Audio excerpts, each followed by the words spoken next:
Hey, Steve Sjogren here in Newberg, Oregon. As some of you know, I have been here doing some ministry, pastoring in a church that has been established for some time. Part of my strategy for getting going here in Newberg is to prayer walk. I think you're probably familiar with the idea of prayer walking. It's the simple notion that as we get out among people in the community that we are probably wise to simply get in the backyards, in the front yards, in the physical presence of people as they live, to get a sense of what God is doing, what He is saying. And today I am out prayer driving. I think that's a legitimate form of this approach to prayer. Simply going out and driving around with the intent of getting in touch with what God seems to be saying in that neck of the woods. Some of you know my story that I came to Cincinnati, Ohio some years ago, that I got a call to the city, etc., etc., planted a church that grew large. On it, the story went.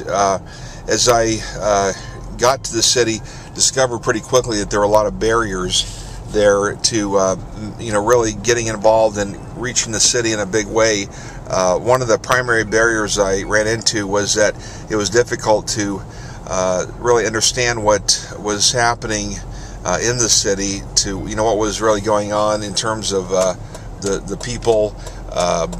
In a sense, I think all cities, and certainly Cincinnati would fall into this category, people look like they are doing quite well.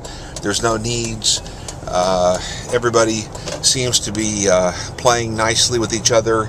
I think in a sense it looks like there's no need for more churches.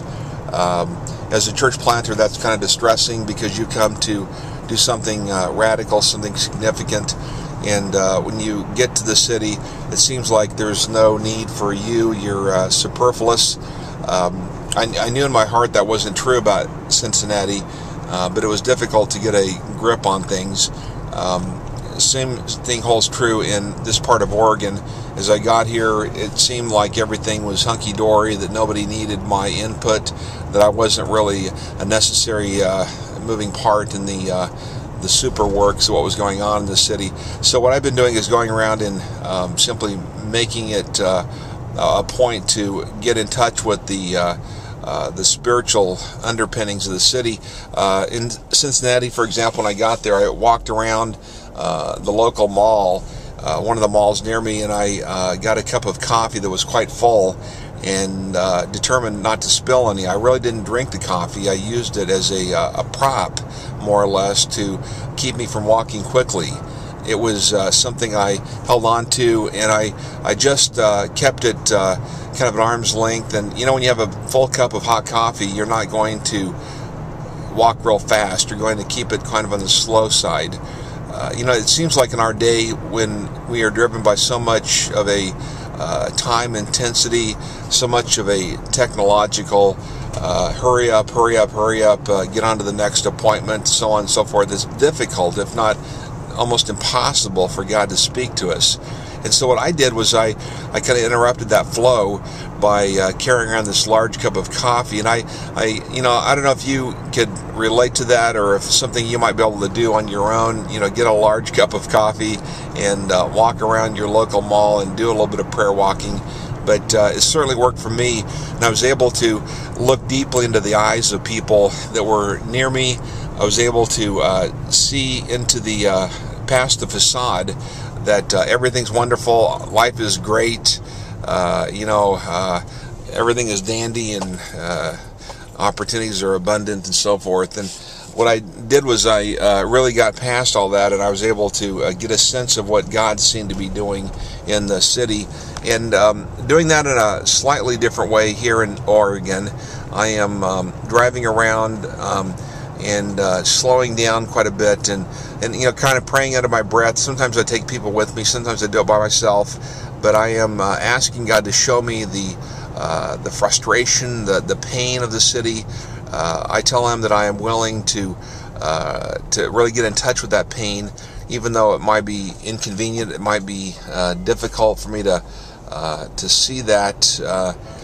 It might be boring in a way to see that. I'm willing to go through that experience. And the funny thing is God is speaking to me and showing me the underbelly of the city. I'm running into people that are very different looking and very different appearing than the ones on the surface. This is a town where George Fox University is located. It's a overtly Christian college, as with a lot of places like that, not necessarily deep down full of positive Christianity necessarily. I think it's a great thing they're doing at George Fox, but not necessarily the paragon of everything, the end of the sun kind of thing. And I think that there's a need certainly for Jesus to show up in this neck of the woods in Oregon to really reveal himself to people.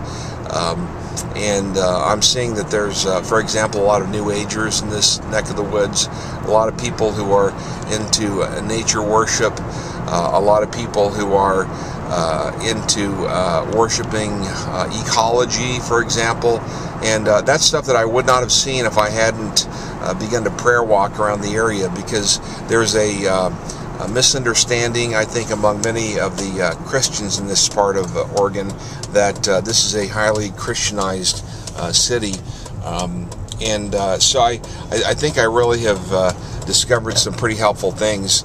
A friend of mine who's a church growth data guy did some research on this city in Newberg, Oregon, and discovered that something in the range of about maybe 9% of the city has an authentic relationship with Christ.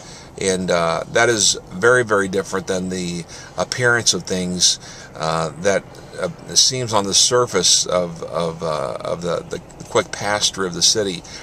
There's a number of prominent churches around here. You get the idea when you just kind of drive through town that, man, the whole town must be Christianized, and not true at all.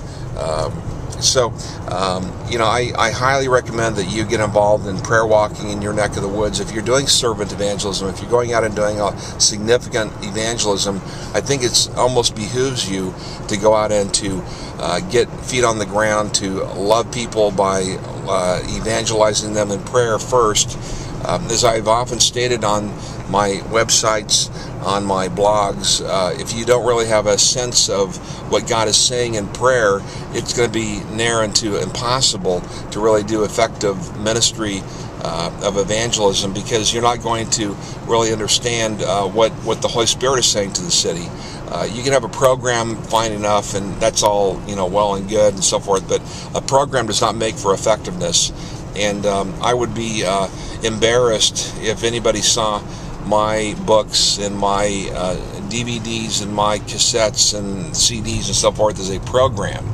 Certainly that's not the intent that I've had in mind at any point when I put these things together.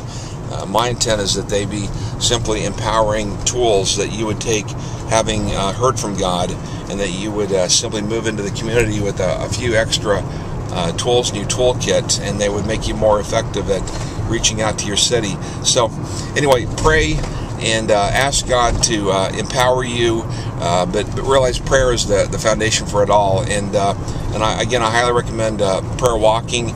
I think it's one of the most profound and powerful ways by which God is going to speak to you. So do it in the power of the Holy Spirit. God bless you, and I'll talk to you real soon.